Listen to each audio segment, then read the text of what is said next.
Welcome to ARV குடில். இன்றைக்கி நம்ம வீடியோவில் என்ன ரெசிபி பார்க்க போகிறோன்னா கோவக்காய் வச்சு ஒரு வறுவல் தான் பார்க்க போகிறோம். ரொம்ப டேஸ்ட்டான ஸ்பைசியாக ரொம்ப டிஃப்ரெண்ட்டான ஸ்டைலில் தான் இதை பண்ண போகிறோம். என்னென்ன பொருட்கள் தேவை, எப்படி பண்ணுறதுன்னு பார்க்கலாம். நான் 1/4 கிலோ அளவுக்கு கோவக்காவை நீளமாக கட் பண்ணி எடுத்து வச்சுட்டுருக்கேன்.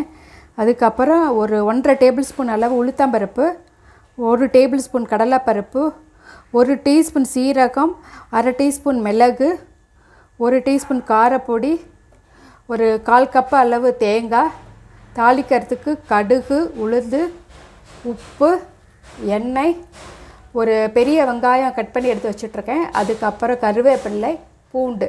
இதான் ஃப்ரெண்ட்ஸ் இதுக்கு தேவையான பொருட்கள். எப்படி பண்ணுறதுன்னு நம்ம பார்க்கலாம். கடாய் வச்சுட்ருக்கேன். கடாய் சூடாக எடுத்து இதில் உளுத்தம்பருப்பு, கடலைப்பருப்பு, மிளகு, சீரகம் இது எல்லாத்தையும் நம்ம லைட்டாக செவக்கிற அளவுக்கு வறுத்து எடுத்துக்கலாம்.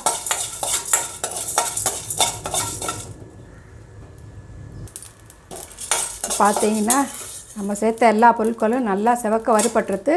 இதை ஒரு தட்டில் கொட்டி ஆற வச்சுக்கலாம். அதே கடாயில் கொஞ்சமாக எண்ணெய் விட்டுருக்கேன். எண்ணெய் சூடாக எடுத்து வச்சுருக்கிற தேங்காயையும் லேசாக வறுத்து எடுத்துக்கலாம். ரொம்ப செவக்கணுங்கிற அவசியம் இல்லை.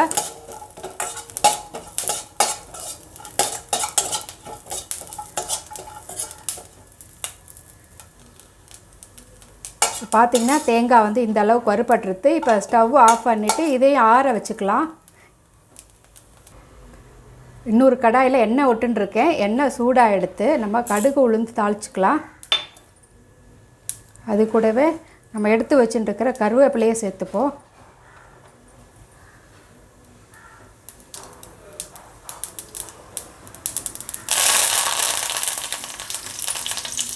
கருவேப்பிலை பொரிஞ்சா விட்டு பூண்டு, கட் பண்ணி எடுத்து வச்சுட்டுருக்கிற வெங்காயம் இதையும் சேர்த்து நல்லா வதக்கி எடுத்துக்கலாம். ப்ரௌன் ஆகணுங்கிறது இல்லை, கொஞ்சம் லேசாக வதக்கினா போதும். ஏன்னா இது கூடவே கோவக்காவே சேர்த்து நம்ம வதக்கிடுவோம். ஓரளவு வதக்கி எடுத்து இது கூடவே நம்ம கட் பண்ணி எடுத்து வச்சுட்டுருக்கிற கோவக்காவும் சேர்த்துப்போம். கோவக்காய் நீங்கள் நீளமாக கட் பண்ணுங்கிறது இல்லை, ரவுண்டாக கூட நீங்கள் கட் பண்ணிக்கலாம். உங்களுக்கு எப்படி தேவையோ அப்படி கட் பண்ணிக்கோங்க. இதை நல்லா வறுபட்டு வரட்டும்.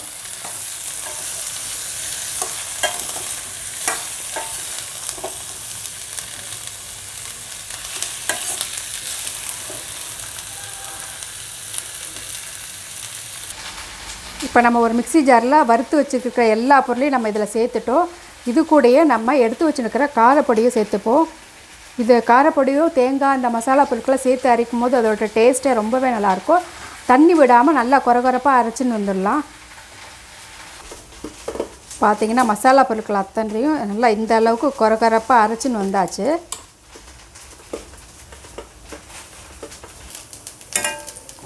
பார்த்திங்கன்னா கோவக்காய் ஒரு 4 நிமிஷம் போல் வதக்கினேன்.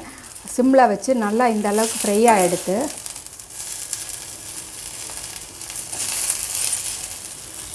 இது கூடயே நாம் உப்பு சேர்த்துக்கலாம். அப்புறம் நம்ம பொடி பண்ணி வச்சுட்ருக்கிற மசாலா பொருட்கள் ஃபுல்லாக சேர்த்துடலாம். இது ரொம்பவே டேஸ்ட்டாக இருக்கும். நீங்கள் இந்த மாதிரி செஞ்சு கொடுங்க. இது தயிர் சாதம், ரசம் சாதம், சாம்பார் சாதம், கலந்த சாதம் இது எல்லாத்துக்குமே ரொம்பவே நல்லாயிருக்கும். இது நல்ல ஸ்பைசியாகவும் இருக்கும். ரொம்ப டிஃப்ரெண்ட்டான ஸ்டைலில் நம்ம பண்ணும்போது எல்லோரும் ரொம்ப ஆசையாக விரும்பி சாப்பிடுவாங்க. பார்த்திங்கன்னா இன்னும் கொஞ்சம் நேரம் ஒரு 3 நிமிஷம் போல் நல்லா வதக்கி எடுத்துக்கலாம். பார்த்திங்கன்னா நல்லா ஸ்பைசியான கோவக்காய் வறுவல் ரெடி ஆகிடுதுங்க. இது ரொம்ப டிஃப்ரெண்ட்டாக செஞ்சு கொடுக்கும்போது ரொம்ப டேஸ்ட்டாகவே இருக்கும்.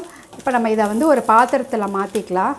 ஸ்பைசியான கோவக்காய் வறுவல் ரெடி ஆகிடுச்சுங்க. இப்படி கூட செய்யலாமான்ட்டு நீங்கள் யோசிப்பீங்க. அந்த அளவுக்கு நல்லா இருக்குது. எல்லா விதமான சாதத்தோடையும் தொட்டுன்னு சாப்பிட்லாம். இப்போ டிஃபன் பாக்ஸ் கட்டுறதுக்கு ரொம்பவே டேஸ்ட்டாக இருக்கும்.